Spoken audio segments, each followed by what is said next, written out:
Natanong si Jessie ng press kung marunong ba siyang magluto at paglutuan ng kanyang pamilya.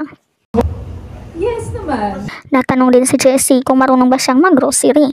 I do naman. Hindi naman silang dalawa nagulat sa susunod na katanungan.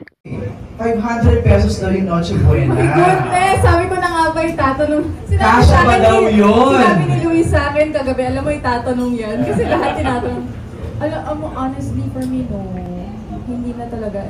Talagang mas lalo na yung bilihin na yun. Mataas na talaga.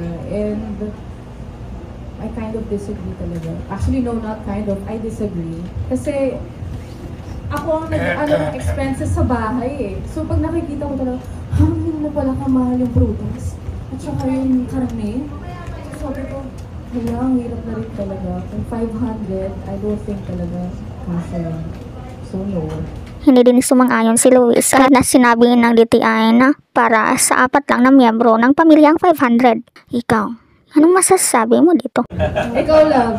Yeah, same. Siya na kasi nag-handle ng expenses eh. Talaga. At kahit ako, you want to believe na we're already very blessed. Thank you. In terms of yung na kinikita natin.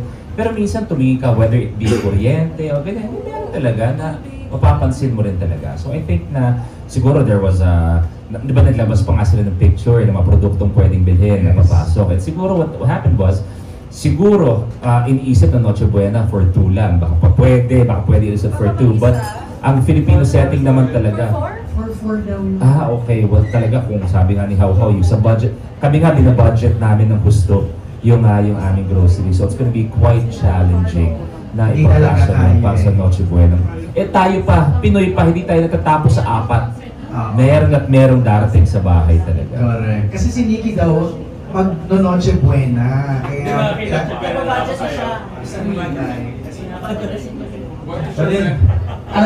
What is your message to the DTI representative who said that?